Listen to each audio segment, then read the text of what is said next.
Welcome back to the channel. Fiercely Collecting here. Today we are going to be taking a look at my entire collection of Paul Walker's Too Fast, Too Furious R34 Skyline GTR. This is going to be episode 3. I previously covered Paul Walker's Supra as well as the Eclipse from the first movie, and to my surprise, I actually do not have that many versions here of Brian's Skyline, which, looking at everything in front of you, you might be like, wow, looks like you have quite a bit. But if you did see those previous episodes, it was pretty wild. I think I had over 50 different diecast versions of Brian's Supra, and then Brian's Eclipse, I think it was somewhere in the mid 30s.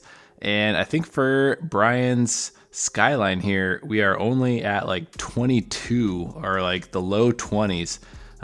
Which, yeah, I was honestly very surprised by that. That doesn't mean that we don't have some good ones, but we are definitely slacking here a little bit. So honestly, me doing this video is good because now I kind of know where I need to focus on. And there were some versions of this car that I thought I had that I don't, which is surprising. So we'll start off here in the back and just look at some of the sealed stuff. These are some of the OG Walmart sets that came out.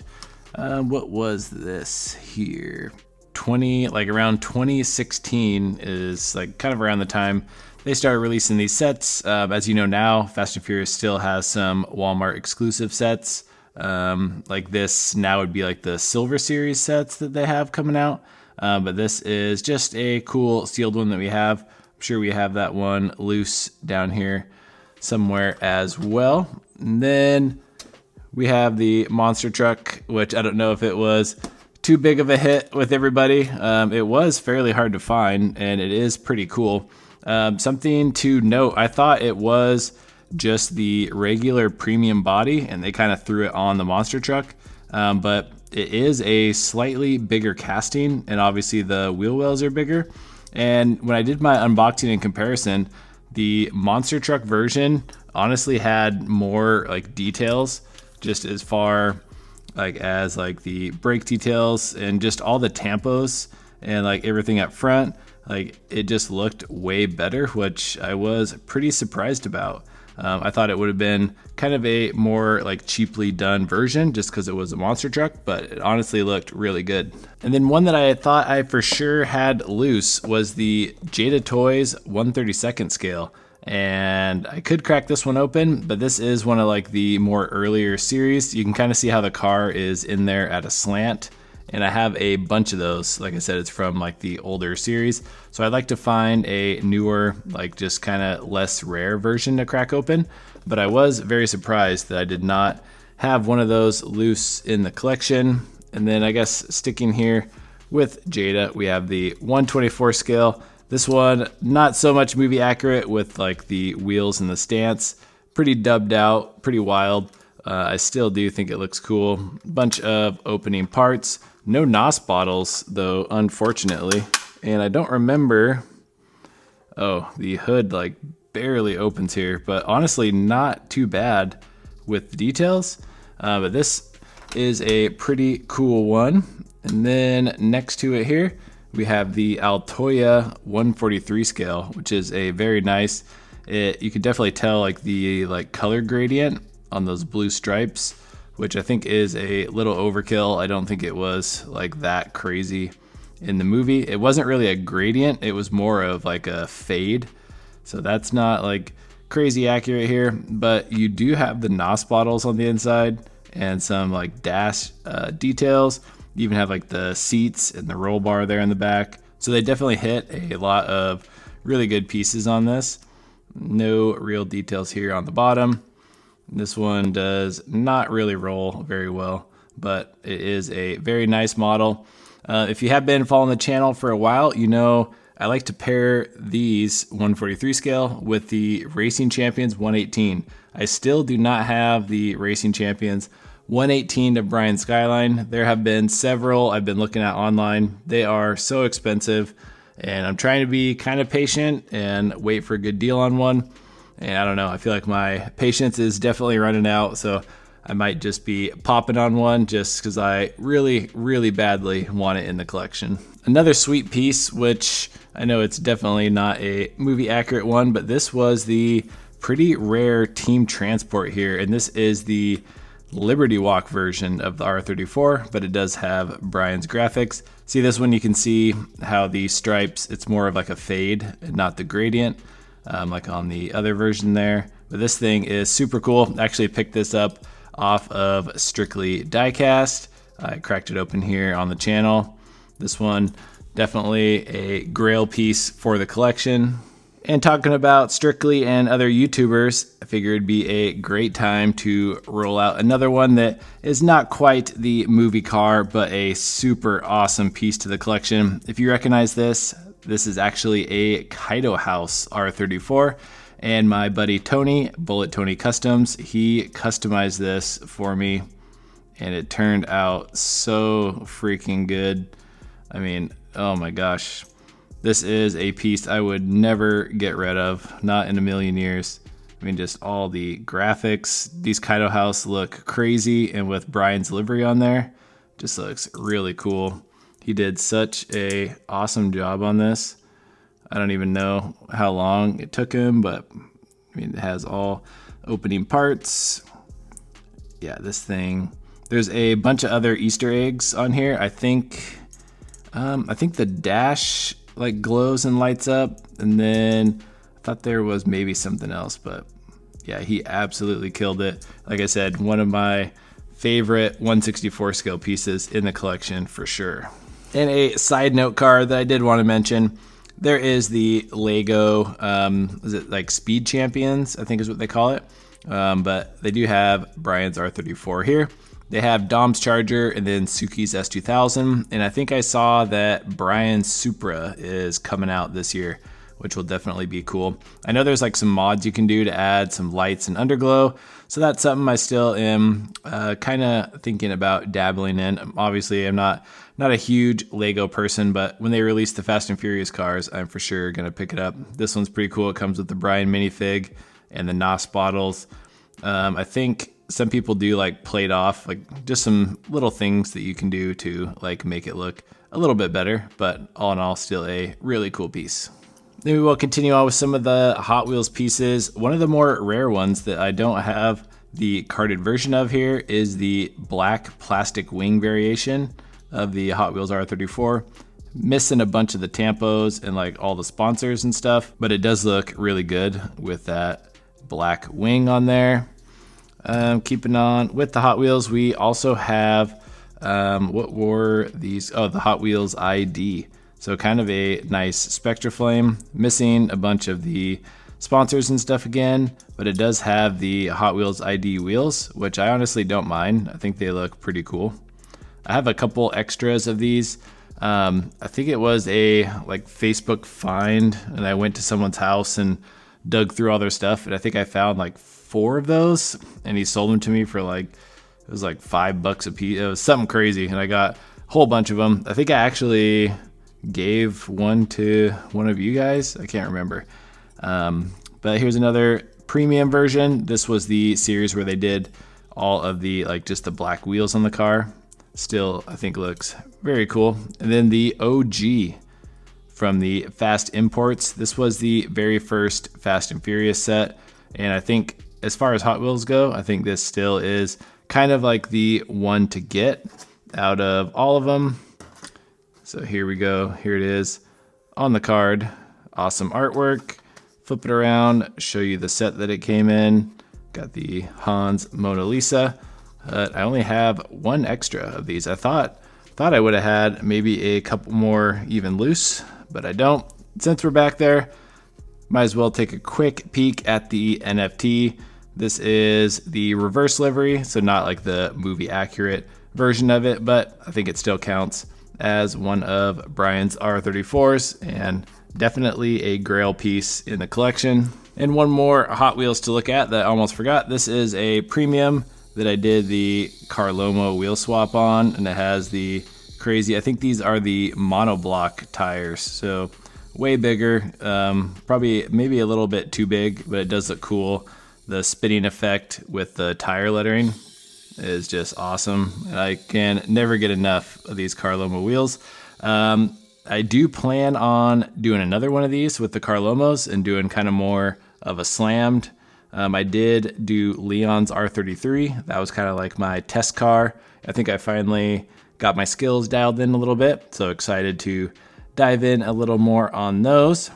And then over here, getting into some different brands. This version here technically was a Johnny Lightning, I believe, but the like packaging and stuff looked a lot like the Racing Champions, and even like the wheels and just all the sizing and stuff looked a lot like Racing Champions. I know it kind of went through some buyouts and stuff, so I kind of classify this one still as a Racing Champions. It honestly is not that good of a version of it. The wheels are pretty funky. The stance is like pretty wild. It rolls okay. The details are just kind of meh. And it is fairly expensive too. So it's just kind of a older, rare piece. That's one you could probably pass on unless you are really adamant about picking it up. And then getting into some ultra premium, we have the Time Micro version, which once again, this is not the like correct body kit or anything on the car, but it is just a, what are these? Is this the V-Spec? I don't remember what the name for these like fenders are. Are these the, I think these are the Z-tuned fenders and maybe the hood. But Time Micro has a new version coming out that is actually in my PO box right now, and it is supposed to be a way more movie accurate version. So that will, or this video will be a good segue into our video later on in the week, which I will probably be unboxing and adding that to the collection. We'll definitely be comparing it here to this old Time Micro version, and then also we will have to compare it against what I think is currently the best, and that is the Focal Horizon version here. This has the correct C-West body kit, got all the awesome details, has the NOS bottles on the inside. The only thing is it has the chrome wheels. That's the only thing that kind of gets me a little bit, or that isn't like super accurate, but honestly, the rest of the car is so dang good that I don't even care. So very excited to compare this one to the new Time Micro that comes out.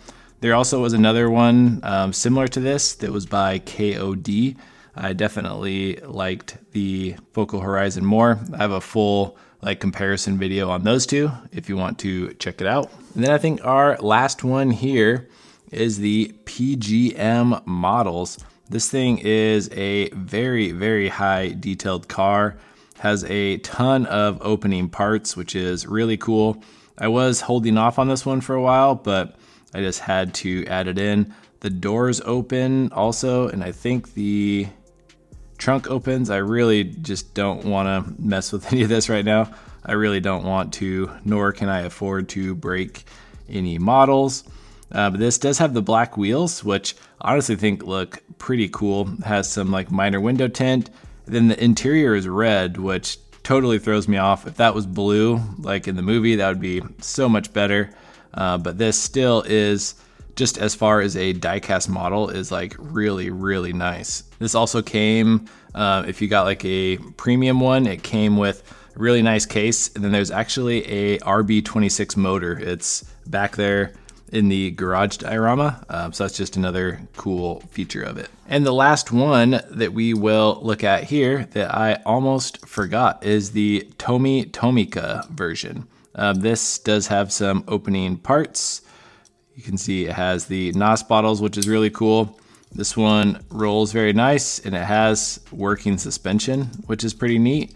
The details and everything are really good. The wheels are just, they are movie accurate looking, but you can see there's no like brake disc or brake caliper detail or anything like that. And like I said, this door opens too. I don't know if there's really too many details in there, but this line, I was gonna do a whole video because I think they have 5 or 6 different Fast and Furious cars by the Tomy Tomica line. So I was gonna do a whole video kind of dedicated to going over that like whole collection, because those are getting harder to find, and I was very surprised at some of the prices on some of them now. They are like way higher than I thought. But I think this is a really cool one. I think if you put some like proper wheels, like maybe some Carlomos or some alloy wheels, and gave it a little better stance, this thing would look really nice. And just my overall conclusion, or I guess my summary here, if I had to pick one, let's say from like Hot Wheels, it probably would be the original release here from the Fast Import set. This is just, I don't know, I think it is one of the better ones. You get the Real Riders metal chassis, has some pretty nice details. The car has a good weight and feel to it. I think that as far as Hot Wheels go, that would for sure be my choice. Ultra Premium, 100%, Focal Horizon all the way. This thing is so cool. If this was the only piece in your collection that you could have, I mean, it is such a good representation. It looks so dang good. Customs, I only have one custom, but this thing is, like I said, is super sweet. And then I think as far as everything else goes, I mean, Jada, this 124, not too bad. The Racing Champions 118, I think is going to be really good. So very excited to try and find that and bring it to you here on the channel. There is, which I need to look at as well, Greenlight makes a 143. So I am curious to see how it compares to this like Fan Home Altoia one, because this like color gradient on the stripe is really kind of bugging me the more I look at it. So I'm gonna go do a little research, because there is a Greenlight version too. So I have to see if that one is any better. So hopefully you enjoyed this little collection tour here of Brian's Too Fast, Too Furious R34. Like I said, very surprised that I have so few, I guess, which I guess having like around 25 isn't really that few, but just when you compare it to the Supra and the Eclipse, it was definitely a pretty wild difference. But I guess all that means is an opportunity for me to get out on there on that eBay and start looking for some more models. So it's always good to dig through, bring out the whole collection, and kind of see what all you have and find stuff that you are missing. Because yeah, it's definitely not fun as a collector. Once you realize that you are missing something in your collection, it's just like an itch that you can't scratch, you know? It just something that is going to bug you and bug you and bug you until you get it. So I'll have to do a little update video, probably on all three of the cars as the years go on, and keep you up to date on the collection. So let me know in the comments down below what other car from the franchise that you would like to see a full like collection tour like these. I think these three cars I've done so far are for sure the ones I have the most of, and just a bunch of different models. So that is kind of why I picked them, but definitely let me know and I will be sure to get a video out. But with that being said, thank you all so much for stopping by, tuning in. Be sure to like, comment, and subscribe, and we'll catch you on the next video. Peace.